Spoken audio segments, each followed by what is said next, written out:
이번 시간에는요, 변수와 자료형에 대해서 살펴보도록 하겠습니다. 자, 코틀린은요, 다음과 같은 자료형을 제공하고 있습니다. 더블은 64비트, 즉 8바이트 실수형이고요. 플로이트는 32비트, 4바이트 실수형입니다. 롱은 64비트, 8바이트 정수형이고요. 인티저는 32비트, 그 다음에 쇼트는 16비트, 바이트는 8비트 이렇게 각각 자료형이 제공되고 있습니다. 자, 리터럴인데요. 코드의 값을 표현하는 문법입니다. 자, 정수, 실수, 문자열, 문자 이렇게 네 가지가 있는데요. 이거를 예제를 통해서 한번 보도록 하겠습니다. 자, 새로운 프로젝트를 만들겠습니다. 자, create new project 해주시고요. 코틀린 JVM 골라주시고요. next. 그리고 얘는 데이터 타입이라고 하겠습니다. 자, 데이터 타입이라고 해주시고요. 자, 피니시 눌러주시고요. 자, src에서 마우스 클릭, U에 코틀린 파일 골라주시고요. 이 파일은 데이터 타입이라고 하겠습니다. 자, 데이터 타입을 해주시고, 자, OK 눌러주시고요. 자, 예제를 만들도록 하겠습니다. 자, 펑 메인 해주시고, args. 자, 어레이에 자, 스트링 해주시고요. 자, 먼저 리터럴 한번 써보도록 하겠습니다.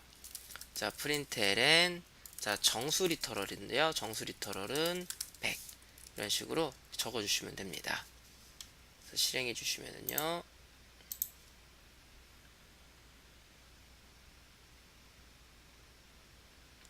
자, 정수 100이 출력이 됐고요.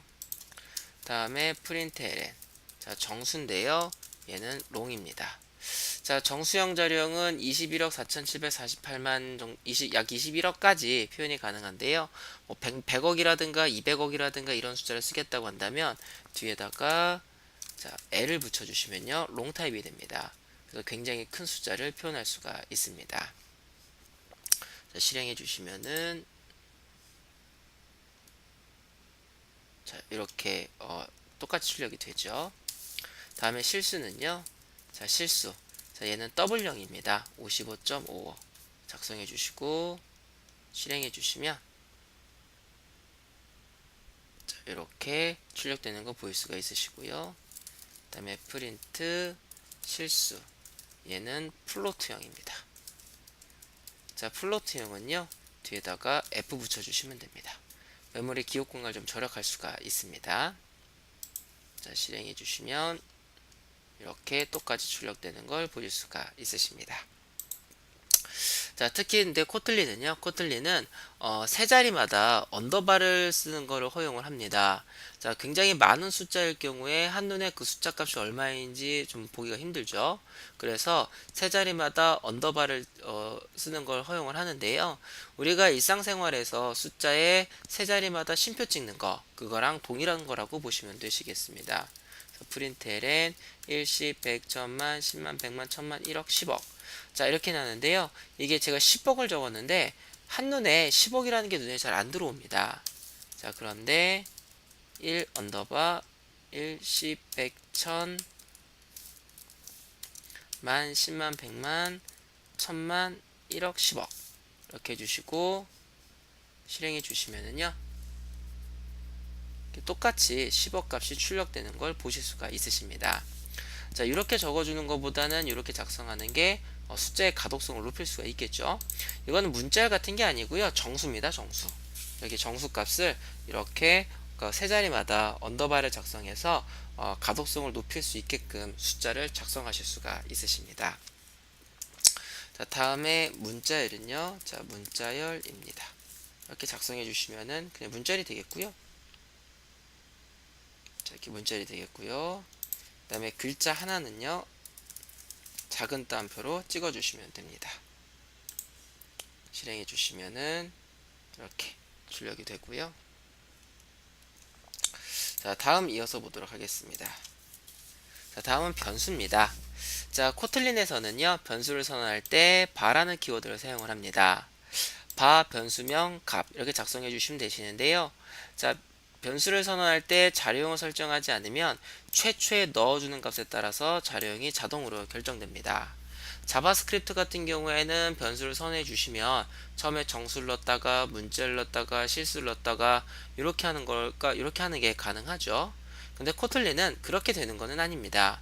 그냥 변수를 선언해 놓고 최초에 넣어주는 값의 자료형이 무엇이냐 그거에 따라서 자료형이 결정이 되기 때문에요. 최초에 정수값을 넣어주시면 정수값 밖에는 안 들어간다 라고 보시면 되시겠습니다. 자, 한번 해보면은요.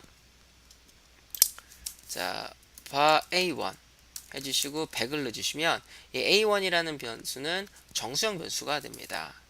그래서 프린트 ln 자, A1 이렇게 해서 실행해 주시면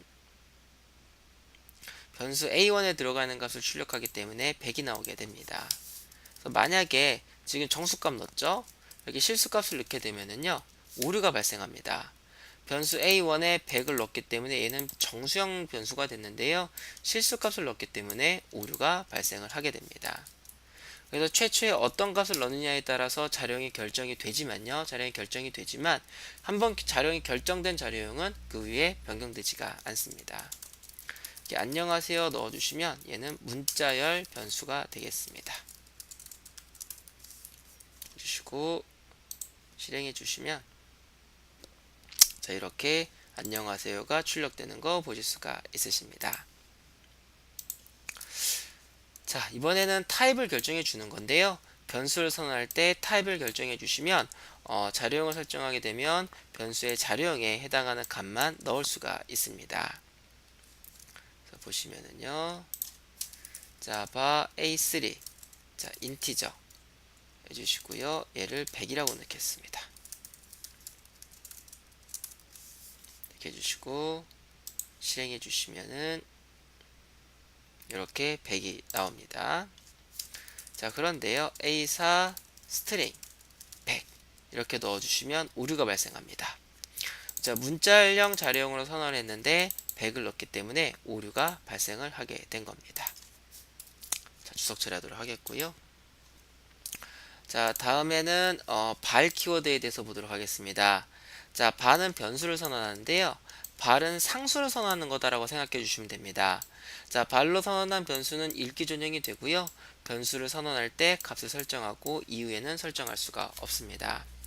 자바 언어에서 파이널 변수라고 보시면 되시겠습니다. 자, 해서 자, 바 A4는 100.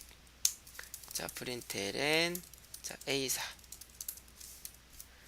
실행해 주시면 이제 100이 나오겠죠.